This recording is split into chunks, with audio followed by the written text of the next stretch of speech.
speculate. I do have JJ on the other side of the glass. I am Rami Makloff. It is Cattles and Rami. You can get in on the show by texting 916-339-1140. You can always call 800-920-1140 and comment on the YouTube page at youtube.com/Sactown Sports 1140. That's how you can find us across all your digital and social media platforms. Just search for Sactown Sports 1140. Short show today. We will make way for A's baseball just after the top of the 4 o'clock hour, but we're packing a lot into that hour. We'll check in on the Trey Lance hype train, which is choo-chooing right along with the preseason underway at 3:15. Matthew Coller of Purple Insider as the 49ers and Vikings get together for a joint practice. Good time to check in with Matthew as we were already taking a tour around the NFC North as part of our tour around the NFL leading up to the season. And at 3:45, one person who definitely should not be talking when it comes to this whole Fernando Tatis Jr. thing, and another guy who had some very interesting things to say. Also, we got some Kings basketball to talk about. We'll get to that before we get out of here. Like I said, just after the top of the 4 o'clock hour, make way for A's baseball. But right now I want to know, is it too early to worry about 49ers injuries? Again, you can text the show 916-339-1140. You can give me a call, 800-920-1140. NFL season doesn't open until what? It's September 11th, right? September 11th is when, so we got almost a month, right? No need to worry about injuries. Almost a month out, Rami. Why are you trying to induce panic? Why are you trying to induce panic on the Sactown Sports airwaves and across the digital and social media platforms at Sactown Sports 1140? I'm not. Maybe it is too early to worry about injuries. But man, and JJ and I, we talked about this a little bit on the show yesterday about how many of these there are. But first of all, I think there were just so many that we missed a couple because it's hard to get them all. But secondly, sometimes there's this thing, I don't know if it's all human brains or if it's just my weirdly wired brain. There's this thing sometimes where something doesn't really hit home for me till I see it in black and white, till I see it on the screen or I see it on the paper, if anything is still printed on paper in 2022. And today, I'm at The Athletic. I'm reading Matt Barrow's piece, just sort of a training camp roundup, and he's talking about the Jimmy Ward injury, which Kyle Shanahan said yesterday might keep him out of week 1. And then there's a whole paragraph of 49ers injuries. Did you hear me? This is a paragraph, not a sentence I'm about to read for you. There is a whole paragraph of 49ers injuries. In addition to Ward, cornerback Emmanuel Mosley, running back Elijah Mitchell, offensive lineman Daniel Brunskill are all dealing with hamstring strains. Cornerback Javarius Ward and linebacker Curtis Robinson have groin strains. The team also practiced on Monday without cornerback Kadar Holman. There was no word on why Holman was out. Throw in the fact that Mike McGlinchey, your right tackle, just got or is about to get a platelet-rich plasma injection in his knee and won't participate in practices or games in Minnesota. McGlinchey needed a similar treatment in 2019. Shanahan said his latest injury, characterized by the team as irritation on the inside of his knee, was not related to the quadriceps surgery that ended McGlinchey's season last year. I don't have a lot in common with pro athletes of any kind. I know that'll shock you, that this 5'8" Arab dude talking into a microphone about sports 5 days a week doesn't have a lot in common with pro athletes. But here's one thing I'll tell you I do have in common with pro athletes, and that's knee injuries. All right, folks, I know my knee injuries. I've had multiple surgeries. I got bad knees, all right? I got bad knees, and I've been through it.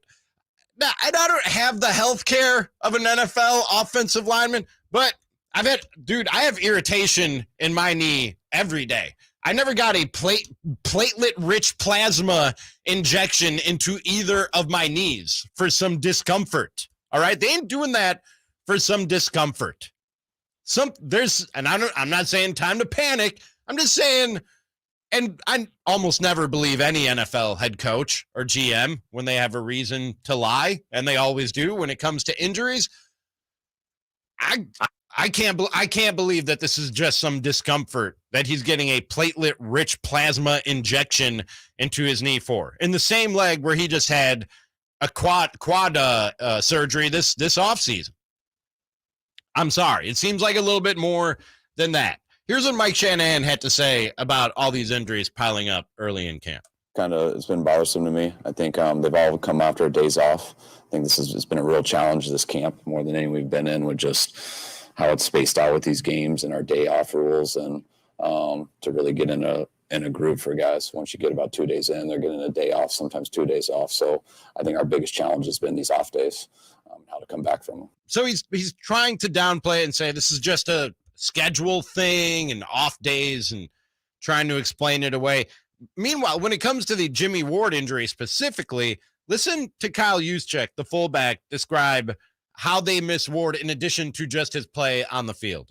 Jimmy's a huge locker room guy, and someone that I think we lean on to help younger guys. If I'm not mistaken, I think Trey Lance's locker is right next to Jimmy. I don't think that was by accident.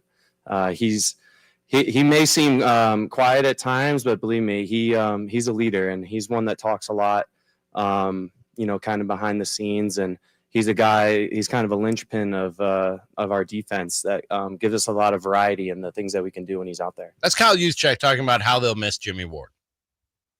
And again, text the show, 916-339-1140.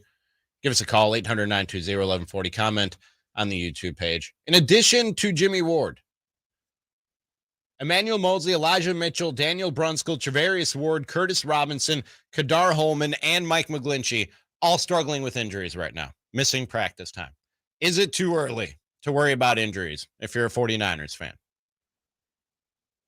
That point by Juszczyk right there gets to a bigger point of why I don't think it's too early to worry. Because I've mentioned a number of times, be ready for some growing pains from Trey Lance. That doesn't mean I think he's a bust. Just, I don't think a guy plays 4 games in the last 1,000 days and steps in his first time as a full-time NFL starter and lights the league on fire. It just doesn't happen. Most rookie quarterbacks or first-time starter quarterbacks, they struggle a little bit. And there are going to be growing pains.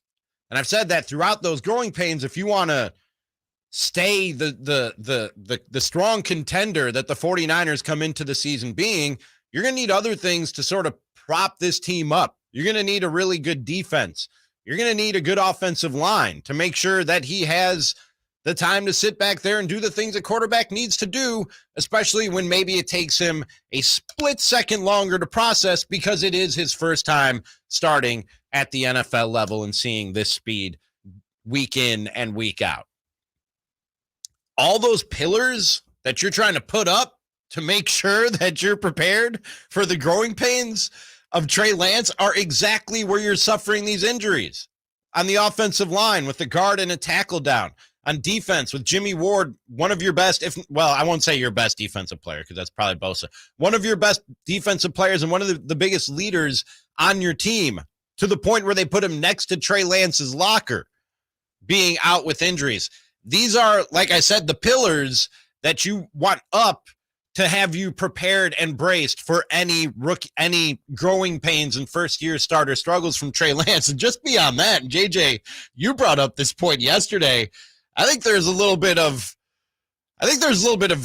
I use this word loosely, trauma, sports trauma, when you talk about injuries and how they've derailed 49ers seasons here of late. The last 2 times this team did not make a deep playoff run, as you pointed out yesterday, you could almost entirely chalk it up to injuries. It's a great word. Trauma is a fantastic word to use. And, to even reiterate the Jimmy Ward, and I said this yesterday, and you kind of alluded to it, but I just want to put the pen to the paper. Jimmy Ward is used to being hurt. I mean, he came into the league being hurt, and I had to go back and look at it. But just some of the things that he's faced when he came into the league in 2014, he already had a Jones fracture in his right foot. That same year, it needed to be repaired. He had a quad injury that year. 2 years later, he missed 3 games with a quad injury. Then that was the year he had concussion. Then he had a broken collarbone that same year. So in 2017 season after that, he missed a couple of games to the hamstring, and that's when he broke his forearm that one year. So Jimmy is Ward, not Jimmy G, because when you say Jimmy around here, you have to specify. He is used to being hurt, and that's a tough thing to say when, as you said, the Niners are really depending on him to be a leader, especially without Jaquiski Tartt being back there. And when you have McGlinchey, Ward, Kinlaw, guys that you're going to depend on, start to have, a couple of weeks missed here, a couple of weeks missed there, they all start to add up. And that's where the Niners have seen over the last couple of years, it becomes problems is, Juszczyk misses 2 weeks. Jimmy G misses 3 weeks. George Kittle misses 4 weeks. Then Jimmy Ward misses 2 weeks. And then Bosa misses 3 weeks. And then all of a sudden now we're adding up and, some of these injuries start to overlap. And as you said, trauma begins to happen. You start thinking back. Because I'm already thinking back like, okay, here we go already. We're not even in preseason season. I mean, week 2. And we're already having trauma. It's a great word used by you, Ramie. And I've talked about how stacked the first half of the schedule is. Yes, those Bears? Well, not the Bears. Oh, okay. After just that, checking on again, I know you might see me wear a Bears hat on our YouTube page. I was just checking. I'm just a PSA to all the listeners of Cattles and Ramie. It's my team. I love them, but I have no delusions. They're an awful franchise, folks. All right. So you won't catch me coming in here and talking trash in week 1. Oh, we're coming to get nothing. I don't cheat. I don't lie. Exactly. I know how bad my team is, but no, in the first half of the season, you got the Rams twice. You got the Broncos with Russell Wilson. You got the Chiefs. You got the Chargers. You got the Saints, who I think might be a pretty good football team. You got the Cardinals. You got some good teams in that first half of the schedule before the week 9 bye.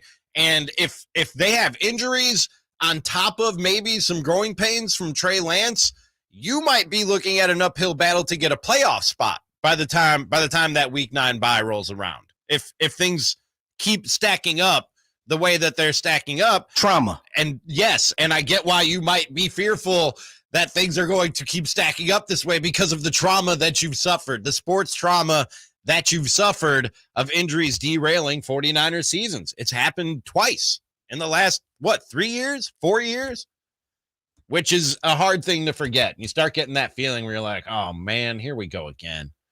Here we go again. I found myself going, here we go again this morning. Only we're going for a ride on the Trey Lance hype train. Here we go again, right after this. Cattles and Ramie. Sactown Sports 1140. Live.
They always keep you on edge. That's really crazy interesting. It's Cattles and Ramie. Sactown Sports 1140. Just Ramie, no Cattles for one more day after today. We're with you until A's baseball, just after the top of the 4 o'clock hour. Matthew Coller of Purple Insider. We'll talk with him as we continue our tour around the NFC North, part of our greater tour around the NFL. And just so happens that the 49ers and Vikings started a week of joint practices today. So we'll get Matthew's observations from out there in the great up north. Pretty much every day now on the Cattles and Ramie show, we've taken a ride on the Trey Lance hype train here afternoons on Sactown Sports 1140. And we've played plenty from the Four-Letter Network and their morning, car wash of shows that runs the same analysts running the same things throughout your morning hours. And I don't know about, I'm not knocking anybody here. All right. We're all just trying our best in this crazy sports media world. All right. I just don't catch FS1 very often. I only have the Four-Letter on as like background noise while I'm doing show prep and going through my daily morning. You know what I mean? But today, man, the hype train has been steaming along on the Four-Letter Network. I don't know if this has been how they're talking about Trey Lance on FS1 and shows like, oh man, now I'm really messing up. What's the name of Shannon and Skip's show? Is that First Things First? Well, the first thing first is I'm not a Skip guy. Okay. So I don't give him no love. Me neither. So I can't even tell you the name of the show. Oh, when I said I'm not knocking anybody, yeah, that was everybody but Skip. Yeah. Now we're talking trauma, baby. Trauma. Screw that, dude. But I love Shannon. Yeah, Shannon. And I wish they would. I wish they would remove him away from Skip so I could watch Shannon more often. But man, they spent 10. I'm not kidding. 10 minutes today just hyping up Trey Lance. Like I couldn't even like pick what to play from it for you guys because we could have just played the whole 10 minutes and that would have been the segment. That would have been the Trey Lance hype trade. Shannon Sharp said this move to move on from Jimmy Garoppolo and trade up to get Trey Lance has to pay off in a Super Bowl. Has to pay off in a Super. That's one of the craziest things I've ever heard when it comes to the analysis of Trey Lance. It has to wind up in a Super Bowl, and then Skip Bayless just flat out calls it what it is, hype. But he says worth it, and this dude will live up to it. I'm going to bet on them because they're betting on him. Right. And I just don't think they're going to screw that one up because it's when you can't. Because if you swing and miss on it, it's like a 10-year miss, right? It sets you so far back. Yes. I think he will live up and exceed his hype. And his hype is exploding right before your very eyes. And by the way, speaking of MVP, I keep tracking the odds. I think he started at 151. He's all the way down to 40-1. I know it's still a long shot, but they're all people are Las Vegas are saying, wait a second. Right. He's going to be the new focal point of a Shanahan offense. Well, it's quarterback friendly, and some numbers are going to start popping if he can play up to expectations. What kind of numbers does he expect to be popping from a Trey Lance-led 49ers offense? Jimmy G was never must-see for me. This kid will be must-see this year. And my Cowboys last year, as you well know, led the league in points and yards. And I would now bet on this offense to lead the league in points and yards. The whole league going to lead them in points and yards. Hey, man, I'm not saying it can't happen. It's not going to happen. Come on, Ramie. Let's keep it a buck on the Cattles and Ramie show. Okay. It's probably not going to happen. Not even close. It's probably not going to happen. Man, on some level. Now, he seems like the type of kid. And you know what? Before I even say what I'm about to say, because this illustrates what I'm about to say. This was Trey Lance with Peter King over the weekend. I think for me, I mean, I put that pressure on myself. I don't worry about, respectfully what you guys say, anyone in the media or anyone outside our building. I know I've said it, a million times, but I really mean it when I say the only opinions that matter are the guys in the locker room and, my coaching staff. Anyone outside of that, has no impact on me at all. So, I put that pressure on myself to not let the guys, on my team down. That's the mindset a quarterback needs in the NFL, especially when he's like trying to go through the developmental phase. And really, we could all use a little bit of that mindset. Is to just care less, or at least about care less about what a lot of people, not everybody, but like close your circle of who you actually care what they think of you. But point being, he's going to need that because he is getting built up so high. And this is what I'm going to say it. We do. We in the media, this is what we do. We love to build people up and then tear them down. And the higher that you build a guy up, the longer the fall is, on the way down in terms of the way people are going to talk about you, that doesn't mean that's how it has to affect you. That doesn't mean that when Trey Lance goes through the growing pains and these talking heads are as extreme in the other direction as they are right now about how great things are going to be with Trey Lance, he's going to need to be able to block out all that noise. You know what's interesting, Rami, is prior to you coming here to Sacramento, Nick was on a hype train of negative stories with Trey Lance regarding, right? I mean, there was a lot of those things coming out. It seemed, not saying that Nick was pinpointing those things, but what Nick was doing was, just as you said, the media seemed to be pinpointing, not accurate, not on point, tired and sore arm. I remember there was a part where he, supposedly his arm was sore and he was tired, and you could tell by the throws, and that's why interceptions were happening.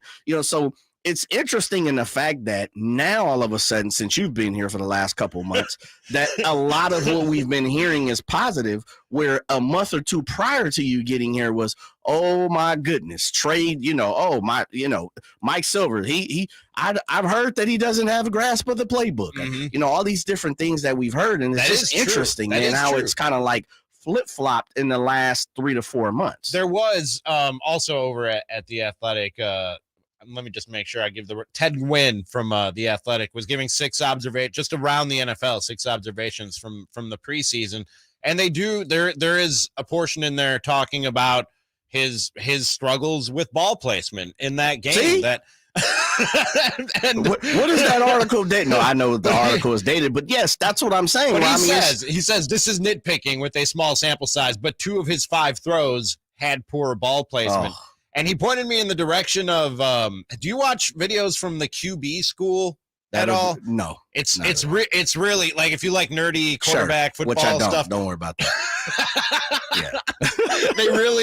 they really do a good job of breaking down quarterback play. So he pointed me in the direction of that, and I went and spent 10 minutes of JT O'Sullivan on YouTube. Okay. Breaking down Trey Lance. Breaking down 5 Trey Lance JT's a local guy, man. Shots out. Really? Yeah. He spent 10 minutes breaking down 5 pass attempts. It was thorough. It was quite thorough, and I enjoyed it. Another guy who's thorough when it comes to the football talk and analysis, Matthew Coller of Purple Insider. 49ers and Vikings starting up joint practices today. We'll get his observations right after this. Cattles and Ramie, Sactown Sports 1140. Sacramento weather is brought to you by the San Diego Tourism Authority. I'm Eileen Javor in the KCRA 3 Weather Center. We're watching those temperatures climb this afternoon, likely above 105 in many locations. Tonight,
The drive time afternoon traffic. Cattles and Ramie, Sactown Sports 1140. That's the show. Just Cattles, or no Cattles, just Ramie. Excuse me. I know who I am. Coming up, one guy who definitely should not be talking about this Fernando Tatis Jr. controversy, and another guy who I'm glad spoke up and said a few things. That's coming up at 3:45, but joining me now on the show as we continue our tour around the NFL. And we just happened to be in the NFC North, and the 49ers starting some joint practices with the Vikings today, so we thought we'd check in with our friend from Purple Insider, my former colleague out there in the Twin Cities, Matthew Coller. Matthew, how are you this afternoon, my man? I'm doing great. We're going to have to keep like a record of how many different cities and markets and platforms and everything else that we're doing shows on, because I think it's like starting to add up. It is. Between the two of us, it is starting to add up. But you have been on the Vikings beat that entire time, Matthew Coller, and a guy who's new to the Vikings beat, I guess you could say, Kevin O'Connell, their new head coach. What's been the mood? How different is it from the Zim era in Minneapolis? I think a lot in terms of the vibe of training camp. But, part of that is also circumstance. It's the person, it's also the situation. Sure. Because Mike Zimmer went into every season past 2017 with a ton of pressure. When they signed Kirk Cousins, it was pressure to go back to the NFC Championship. And then after they didn't, it was pressure to keep his job. And they were desperately making moves year after year to try to find that last player or rebuild this or rebuild that to try to get back to where they were in 2017. So Zimmer, he had to deal with the pandemic season, which was absolutely nuts. But also in 2020, the Vikings revamped their whole defense. So there was that. And then 2021, it's hot seat. It was like official hot seat season for him. And then his quarterback, ends up on the COVID list a couple days into practice, and Zimmer decides to burn down the whole building. Right. So it's different when you're the first time guy. Everybody likes all the things that you're doing. But you can also see a very different approach. Part of it is a little more scientific approach when it comes to player health. Like, they have a day off today. I'm out walking the dog, as you know, my dog Nora, Mm-hmm. and Nora. that would not be what I was doing right now under Mike Zimmer, because I can't remember ever a team that he coached getting 2 days in a row off from practice during training camp. It just did not happen. Zimmer would push the team extremely hard, and I think that it wore them down. And if you look at their record toward the end of seasons, maybe there's something to that. So their scientific approach. Also, you don't hear Kevin O'Connell MFing people all the time during practice, which look, a lot of coaches do, right? A lot of coaches do. But O'Connell has taken just a different approach to that. They're like, we're not going to yell and scream at everybody when they make a mistake, and we're going to address it kind of behind closed doors in the film sessions.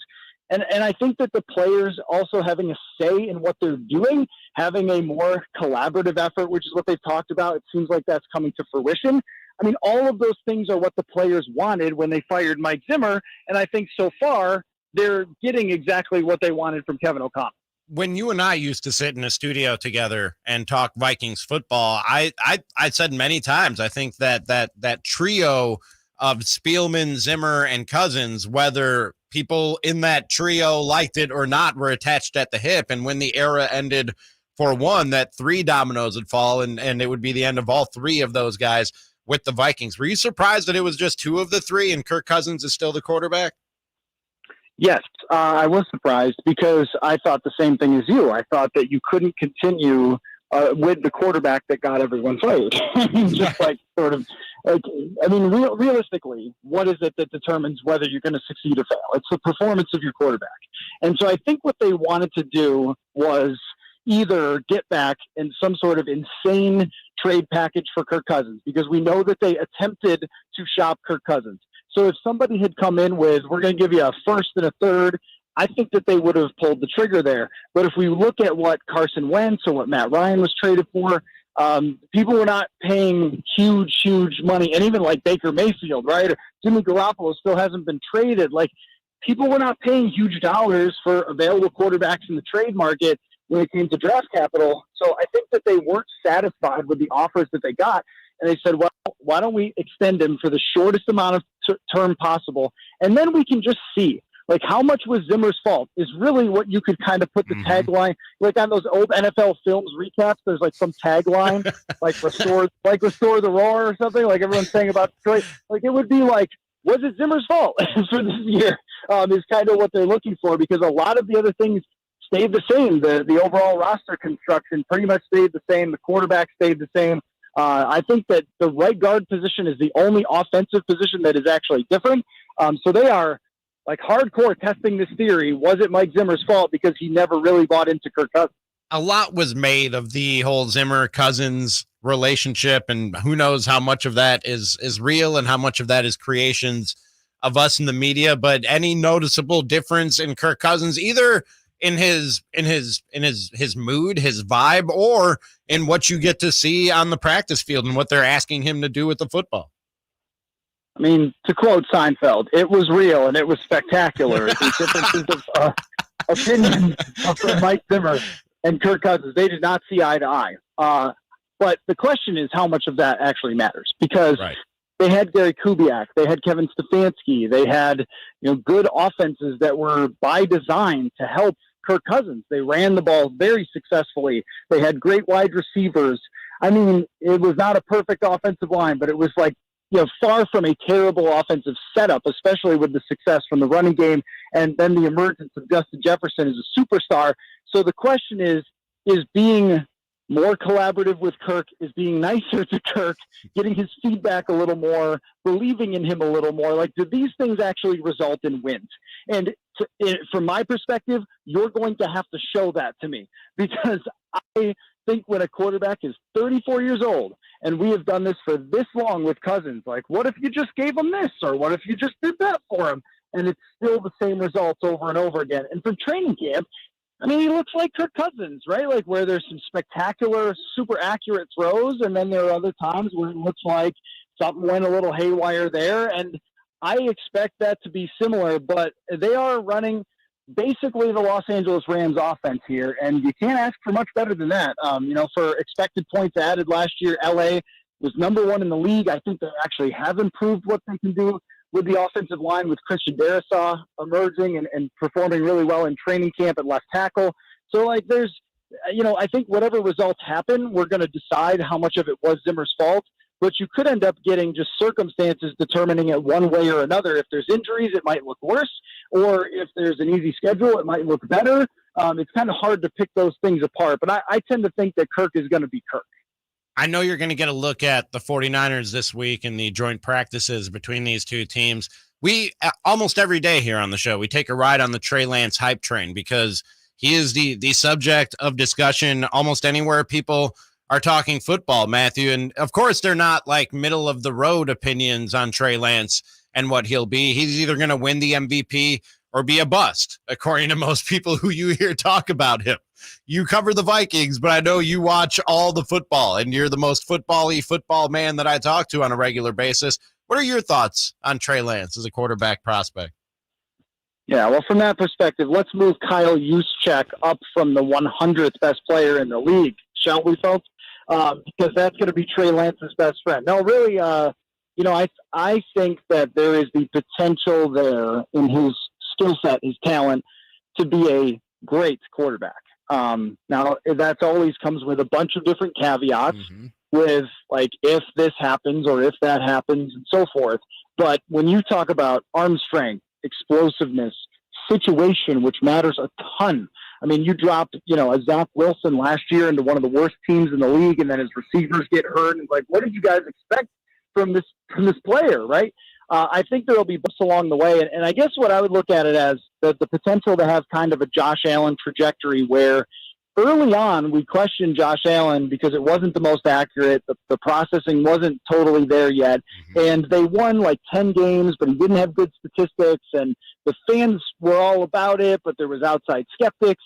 But then ultimately it was the skill set, the talent, the arm strength, the speed, the competitiveness that shined through with Josh Allen, and he was able to elevate his play to become one of the best quarterbacks in the NFL, which, initially we didn't predict, but I think that there will be more quarterbacks that are sort of like this because they're going to be drafted on their raw athleticism, which he has.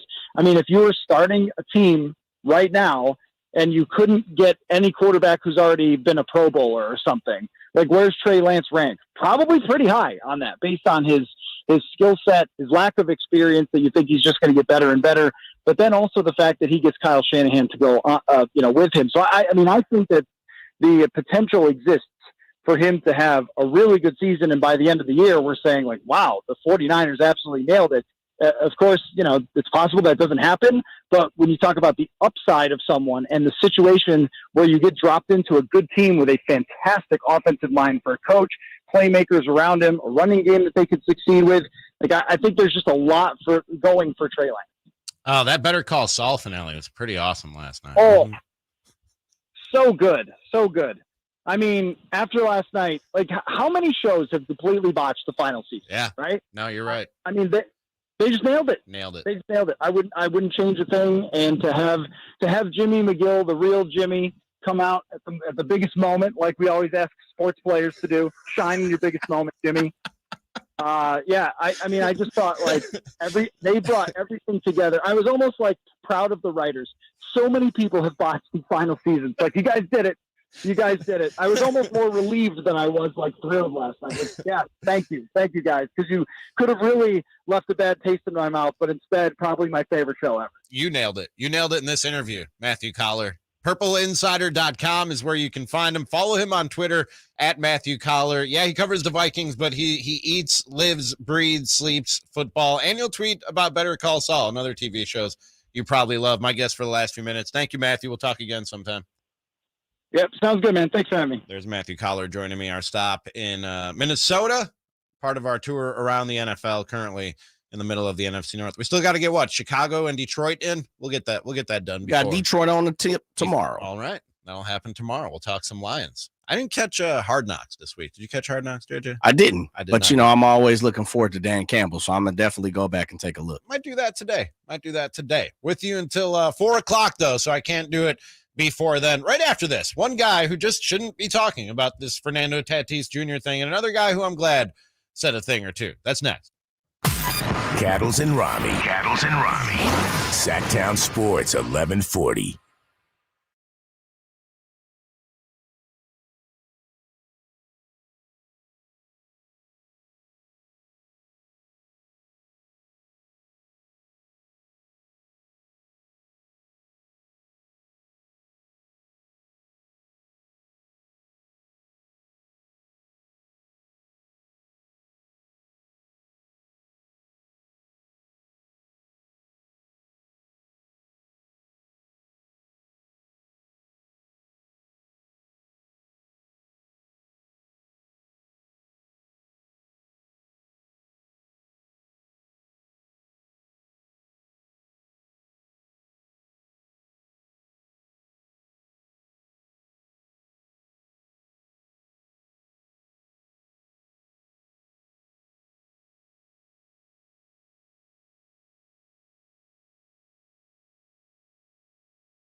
Cattles and Ramie. Cattles and Ramie. Sactown Sports 1140.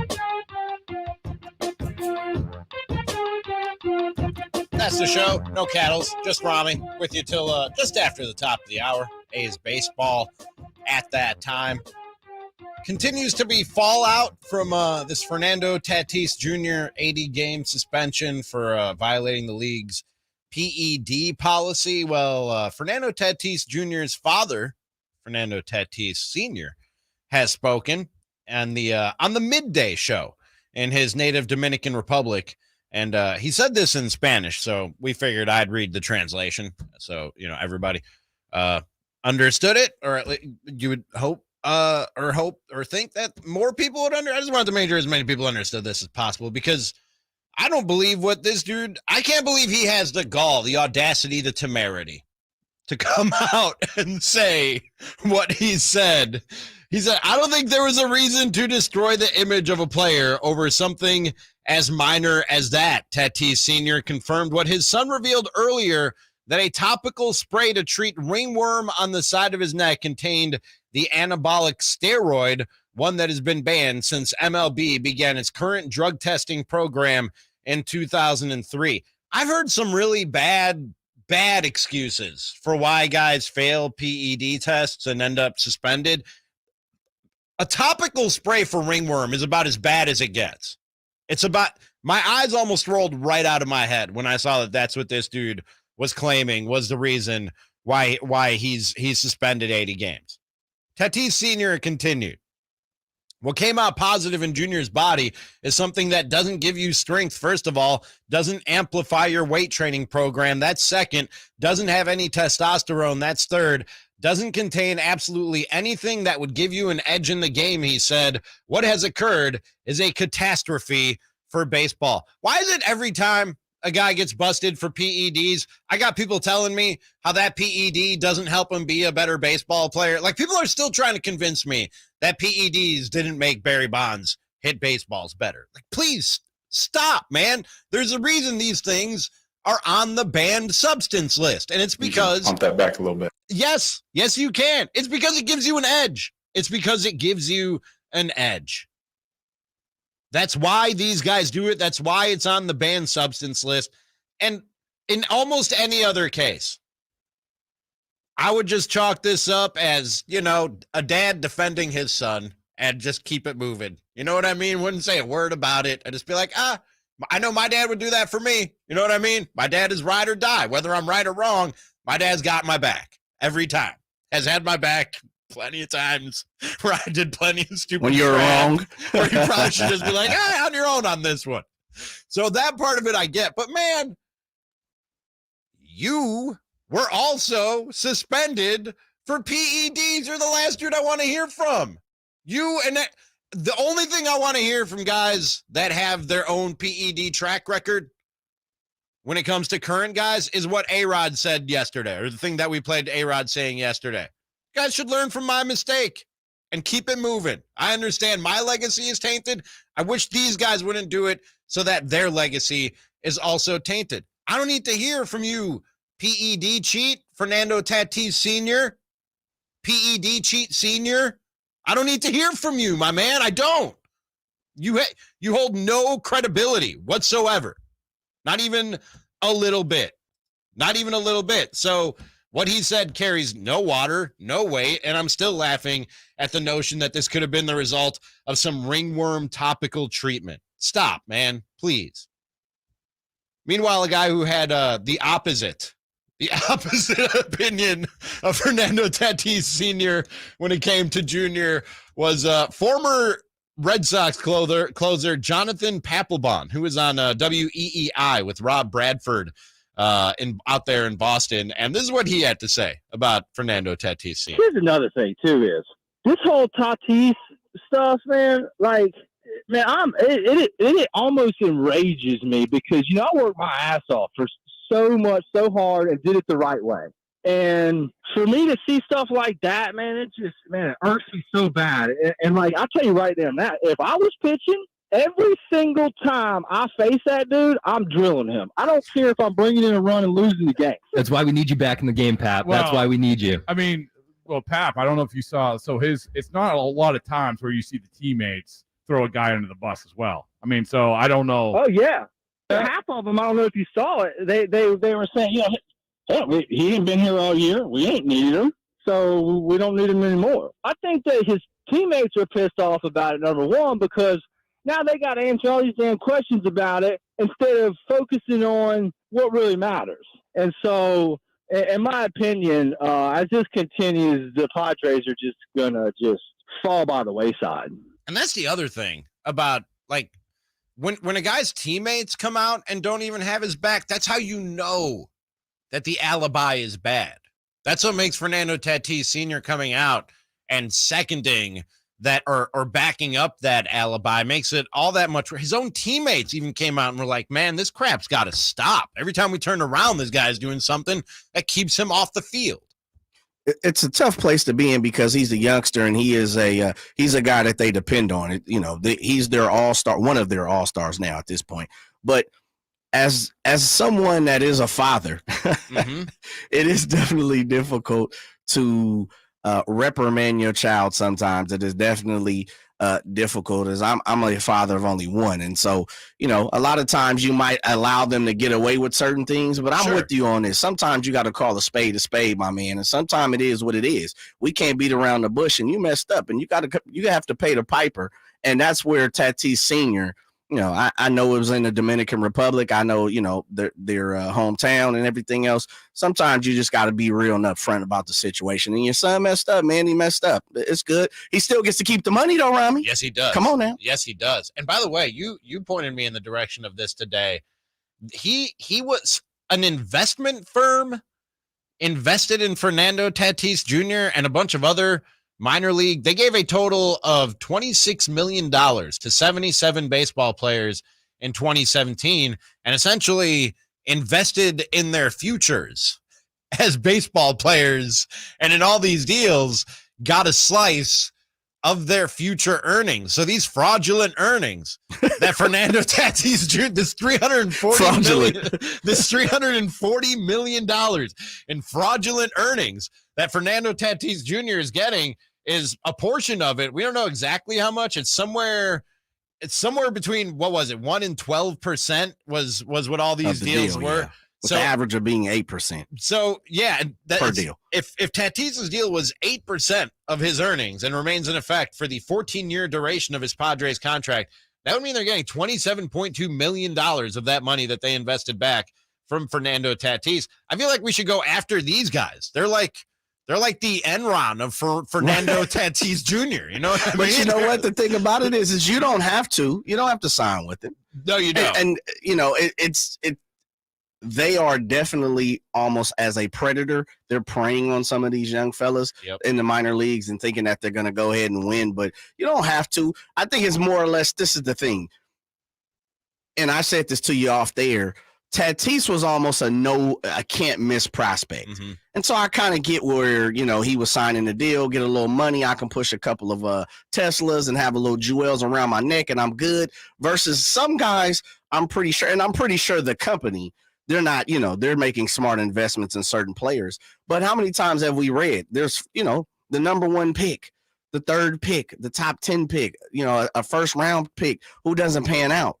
And they've already allotted some money to that person. How do they pay that back, man? It's becoming more rare than it used to be, but we talk about like the swing and miss rate, pun not intended, of like the NBA draft or the NFL draft. Major League Baseball was probably more hit or miss than those other two major sports in terms of their first round picks. You're seeing less of that. Like these guys are going top 3, top 5, even top 10 more often than in the past.